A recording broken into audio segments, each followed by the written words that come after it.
Ang pansit po natin ay galing sa Lukban. Ang tawag dito ay pansit habhab. Kaya tinawag na pansit habhab dahil ang pagkain niya ay hinahabhab. Authentic, yes. Talagang galing po sa Lukban yung pansit natin. Talagang binabiyahe po namin yung pansit. Good morning! Hi, good morning. I'm Franco and we have our Kila Utoy, Lakbay Lasa Collective. Lakbay Lasa Collective kasi ang gusto namin gawin is dalhin ang iba't ibang klaseng food from different regions dito sa Baguio first. And then hopefully makapag-branch out tayo sa ibang lugar. Ang pansit po natin ay galing sa Lukban. Ang tawag dito ay pansit habhab. Yung klase ng noodles is Mickey. Kaya tinawag na pansit habhab dahil ang pagkain niya ay ganun, hinahabhab. Ang ginagawa natin yan dahil hindi sanay lahat ng tao na maghabhab. Meron tayong parang mini forks. So, ang ginagawa natin ay slide. We slide it. Authentic, yes. Galing po sa Lukban yung pansit natin. Now we're trying to look for logistics para at least mababaan natin yung presyo. Kasi kung familiar kayo sa habhab, mura yan eh. Sana makahanap tayo ng paraan, ma-afford ng mga estudyante. Ayun, so meron tayong yung plain.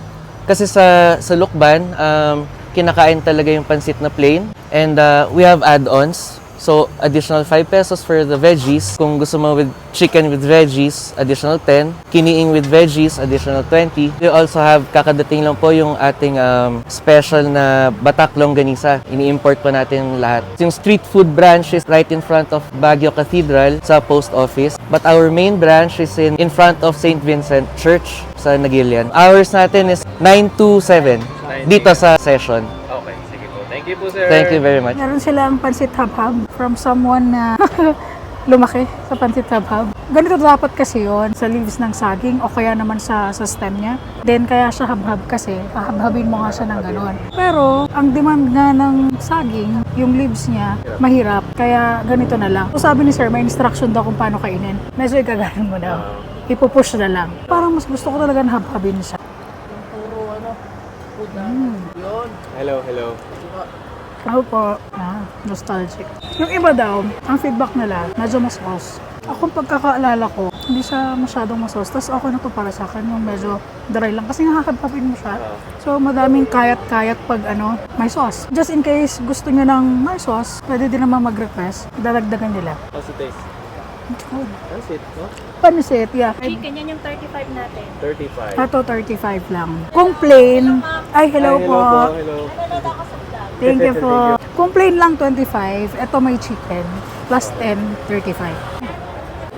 May lasa naman. May hint ng benggit. Kiniing ang toppings. So, ang galing. Lagyan natin ng suka. Smoky. Sibuyas, no?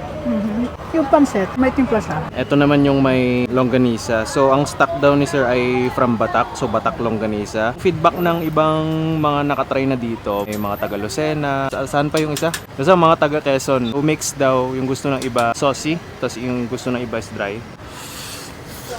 Nag-uuwi din sila ng ganito sa baba. Niluluto din natin. So, pansit. Kasi natin, pansit gisado. And tinatry nila talagang maging abot kaya. Ang lasa ng longganisa. 50 pesos pag Batak longganisa. Tapos ito yung overload nila. May longganisa, chicken, kiniing. Lagyan natin ng suka. Halo-halo na, smokiness, alat, tamis, tsaka asim. Yung noodles, malambot siya. Pero hindi siya yung sobrang yung sagi na sakto lang. Tapos malutong pa yung vegetables. Budget friendly. Dito ulit sila sa tapat lang ng cathedral. Yung shared space dito ng mga street food. So ito yung tinatry nilang i-accomplish. Street food, abot kaya, madali, mabilis.